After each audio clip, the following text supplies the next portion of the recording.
Hello and नमस्कार everyone, I am doctor Megha. आज थोड़ा सा डिफ़िकल्ट हो सकता है इंटरेक्ट करना क्योंकि मैं I am not feeling well, but हूँ मैं आपके लिए यहाँ पर, आपके लिए वीडियो भी लाई हूँ, आपके साथ खड़े होने आई हूँ ताकि आप स्किप ना करो और ऐसे ही मोटिवेशन मेरी वीडियो से लेते रहो। आज हम बात करेंगे सोराटिक आर्थराइटिस के बारे में।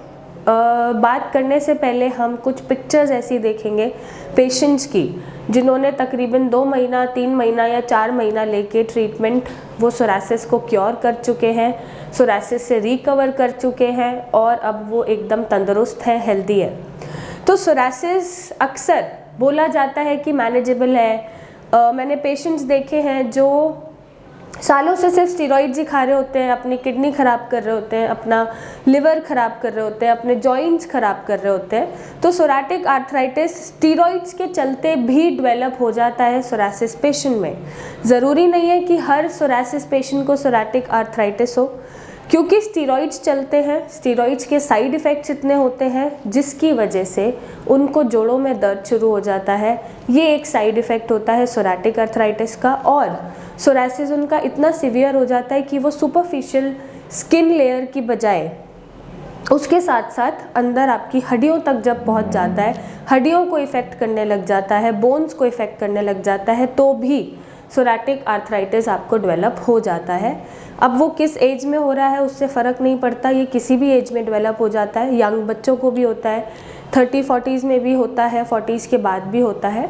तो आज मैं ऐसी चीज़ें आपको बताऊंगी जिससे आप सोराटिक आर्थराइटिस को ठीक कर सकते हैं, उसको रिकवर कर सकते हैं और वो टिप्स फॉलो करके उसमें आराम पा सकते हैं। लेकिन उससे पहले कुछ पेशेंट्स की आप फ़ोटो देखिए जिन्होंने सोरासिस को एकदम मात दे दी है, जो एकदम ठीक हो चुके हैं, और उनकी फ़ोटोज़ से थोड़ी प्रेरणा लीजिए, थोड़ा मोटिवेशन लीजिए कि सोरासिस को हम जड़ से ख़त्म कर सकते हैं बिना स्टेरॉइड्स के।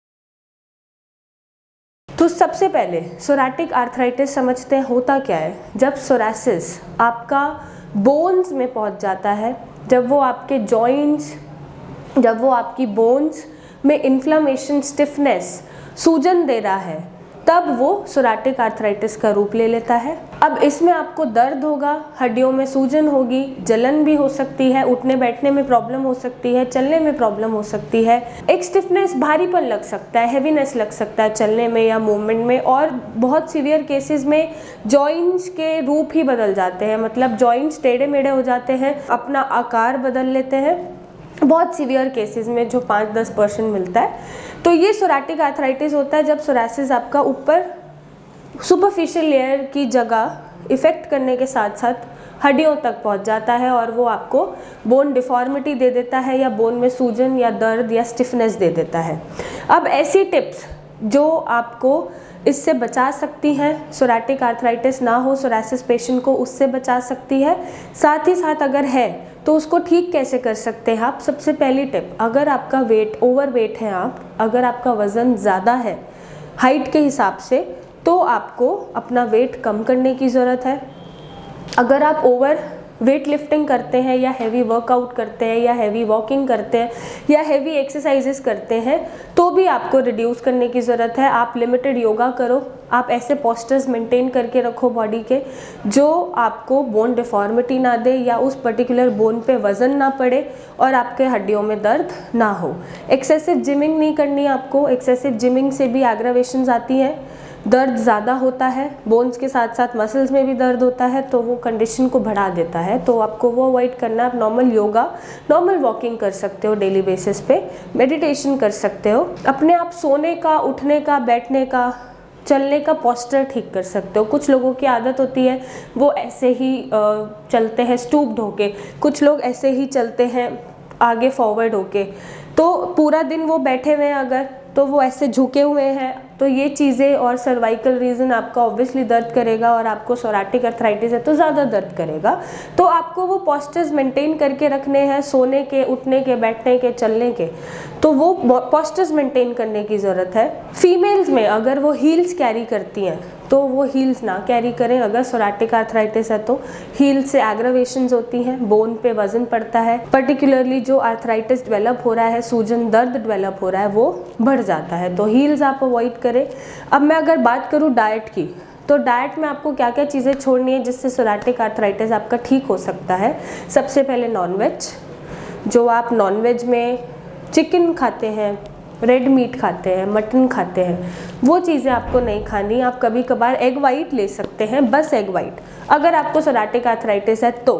और अगर सिर्फ सोरासिस है तो एग वाइट भी नहीं लेंगे, तो एग वाइट ले सकते हैं, या कभी कभार महीने में 1 या 2 बार फिश ले सकते हैं। अगर सोराटिक आर्थराइटिस है तो, सोरासिस है तो नहीं लेंगे, सिर्फ सोरासिस है तो नहीं लेंगे, सोराटिक आर्थराइटिस में ले सकते हैं 1 या 2 बार। आप जितना हो सके प्रोटीन रिच डाइट खाओ। प्रोटीन रिच में हमारी लेग्यूम्स हैं, बीन्स हैं, चिकपीज़ हैं, दालें हैं, ओट्स हैं। आप ये चीज़ें खा के प्रोटीन एनरिच करो अपनी बॉडी को। आप विटामिन डी, B12, कैल्शियम के सप्लीमेंटेशन लेते रहिए, उससे आपको बहुत हेल्प मिलेगी सोराटिक आर्थराइटिस को ठीक करने के लिए। आपको खट्टी चीज़ें और नमक बिल्कुल नहीं खाना है।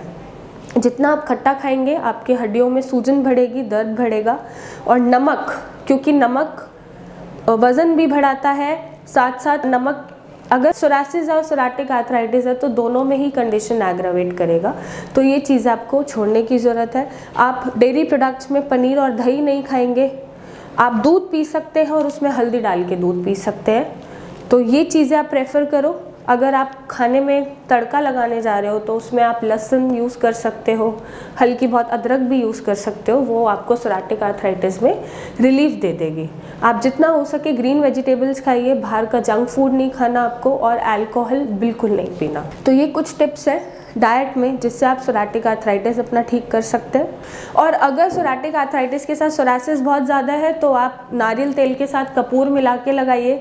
नारियल तेल 100 ml लेके उसमें 2-3 कपूर की पीसेस डाल के आप उसको यूज़ करें तो आपको इचिंग, जलन में आराम मिलेगा। और आप इन टिप्स से सोराटिक आर्थराइटिस को ठीक कर सकते हैं और अपने सोरासिस में भी आराम पा सकते हैं। और मेरे जो पेशेंट्स की वीडियोज़ या फ़ोटोज़ आप देखते हैं उनसे आप मोटिवेटेड रहिए और अपने अंदर हिम्मत जगाइए कि सोरासिस को जीता जा सकता है, उसको ठीक किया जा सकता है। और अगर आपको ऐसी कोई भी समस्या है सोरासिस की, चाहे कितने सालों से है, किसी भी उम्र में है, तो आप नीचे दिए गए नंबर पे हमें फ़ोटोज़ भेजिए, मेरी टीम से फ्री कंसल्टेशन लीजिए, मुझसे आके मिलिए और अपने सोरासिस का एक परमानेंट सोल्यूशन पाइए।